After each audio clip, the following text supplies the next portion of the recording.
तो क्लास हमने पार्ट 1 में जो लास्ट एग्जाम्पल तक देख लिया था। मैंने कहा था दूसरी एग्जाम्पल देता हूँ।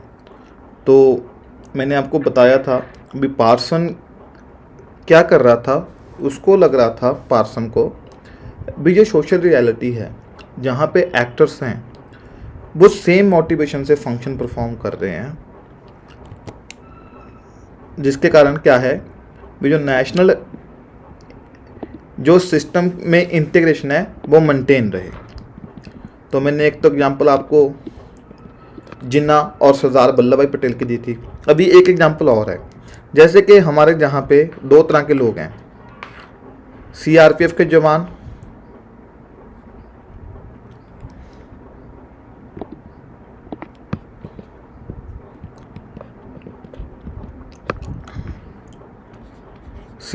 जवान एंड माओइस्ट।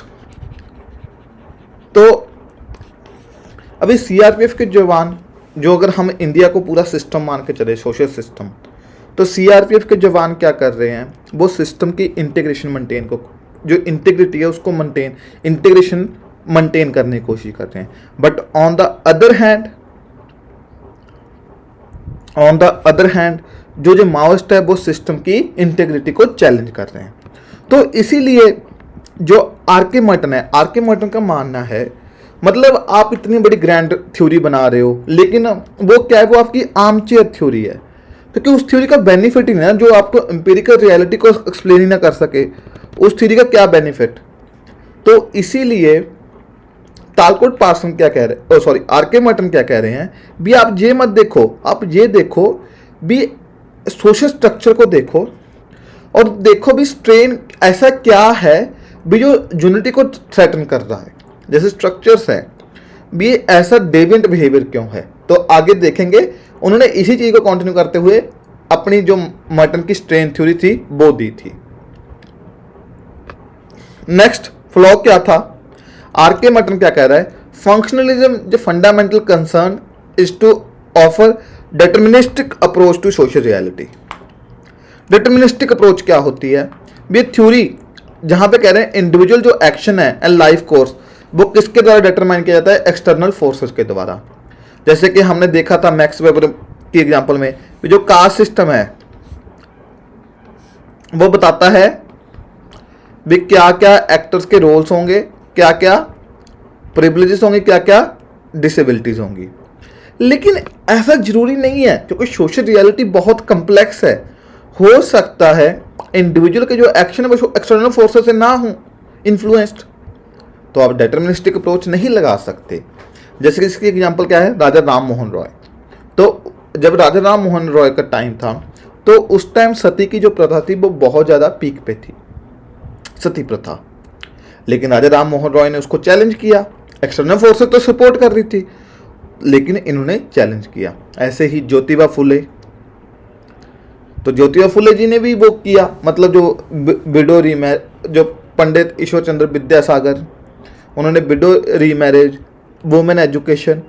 तो जरूरी नहीं भी एक्सटर्नल फोर्सेज भी करे। तो ये चीज थी। नेक्स्ट पॉइंट क्या था, functionalism is largely concern with the notion of a function. The notion of function largely concern है, नोशन ऑफ फंक्शन, हर एक चीज का फंक्शन देखता है। मतलब एजुकेशन इसके जी फंक्शन है, सोशलाइजेशन, सोशल कंट्रोल, रिलीजन इसके फंक्शन है, मतलब common promote solidarity, function. But जरूरी नहीं है फंक्शन ही हो। Reality is very complex, social reality is very complex. Education के आप फंक्शन कह रहे हो, लेकिन एजुकेशन के अगर फंक्शन होते तो डिसफंक्शन क्या है, कोटा में स्टूडेंट सुसाइड कर रहे हैं, डिप्रेशन दे रहे हैं एजुकेशन। रिलीजन कहते फंक्शन है, ठीक है जी फंक्शन है, लेकिन कम्युनल राइट्स हो रहे हैं तो वो उसका डिसफंक्शन हो गया। तो एक्चुअली आर.के. मर्टन क्या कर रहा है, सोशियोलॉजी को रियलिटी के करीब लेके जा रहा है, इंपीरिकल रियलिटी के करीब लेके जा रहा है। तो अब उसने फंक्शनलिज्म को कैसे उसने डिस्कार्ड किया, तो उसने कहा 3 पोस्टुलेट्स हैं फंक्शनलिज्म के, the postulates of functionalism. Postulate क्या है, मतलब फंक्शनलिज्म इनको मानता है भाई ये ट्रू है ही है, भी आइडिया ये ट्रू है ही है। तो पहले तो अपने फंक्शन का मीनिंग देख लें। Referring to high social institution और cultural practice that intensify the cohesiveness of society. भी कोई भी कल्चरल प्रैक्टिस सोशल इंस्टीट्यूशन कैसे कोहेजिवनेस प्रमोट करता है। In other part society function because is constituent part is various institution cultural practice do contribute to the formation of a social unity and in order to order and cohesiveness. Functionalism is precisely this contribution that brings order, unity and cohesiveness in the society. तो 3 functional unity postulate। तो ये क्या कर रहा है, जो हर एक institution जो भी है सोसाइटी में वो यूनिटी के लिए काम करता है, यूनाइट करता है। बट ऐसा जरूरी नहीं है। मैंने आपको रिलीजन बताया, इसने तो डिवाइड कर दिया, क्योंकि रिलीजन तो हमारे जहाँ पे पार्टीशन करवा दी थी। तो ये आइडिया मतलब भी हर एक इंस्टीट्यूशन जरूरी नहीं है जहाँ पे वो करे, यूनिटी लेकर आए। अभी लॉ है तो समटाइम क्या करता है, लॉ भी यूनिटी ब्रेक कर देता है। तो function unity postulate, functional universality postulate, मतलब जो एक सपोज करो कोई भी इंस्टीट्यूशन है, उसका जो फंक्शन है वो सेम, मतलब किसी भी इंस्टीट्यूशन में देखो वो यूनिवर्सल होगा। जैसे मालिनोस्की ने क्या कहा, फैमिली का फंक्शन क्या है, रिप्रोडक्शन एंड सोशलाइजेशन। लॉ का क्या है, enforcement of justice and integration.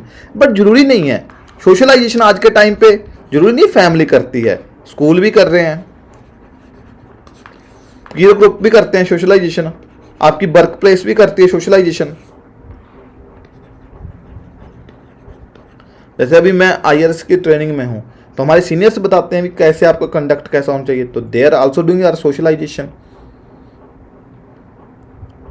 और रिप्रोडक्शन जरूरी नहीं है आज के टाइम पे, अगर सिंगल पेरेंट चाइल्ड देखो, सिंगल पेरेंट, तो उनके चिल्ड्रन वो किससे लेके आ रहे हैं, through IVF, surrogacy.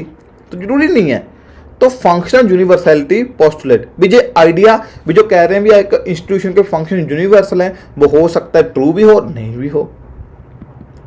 Functional इंडिस्पेंसिबिलिटी postulate भी कुछ फंक्शन हैं जो किसी और को नहीं दिए जा सकते, भी इंडिस्पेंस नहीं कर सकते। जैसे कि मैंने बताया भी फैमिली का फंक्शन क्या है, सोशलाइजेशन। बट ऐसा नहीं है मीन जो कोई और नहीं कर सकता, कोई और भी कर सकता है। क्रैचेस आ गई, जहां वो स्कूल्स आ गए। तो फंक्शनल इंडिस्पेंसिबिलिटी पोस्टुलेट, इसके आप नोट्स लिख लीजिए, आपको नोट्स लिखवा देता हूं।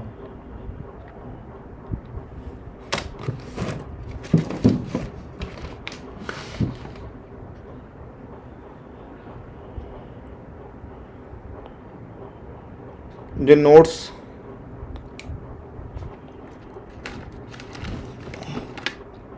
तो एक बार आप इसके नोट्स मुझे अभी मिल नहीं रहे, तो आप इसको फंक्शन डिस्पेंसिव पोस्टुलेट को उसमें भी देख लीजिएगा, नितिन सांगवान बुक में।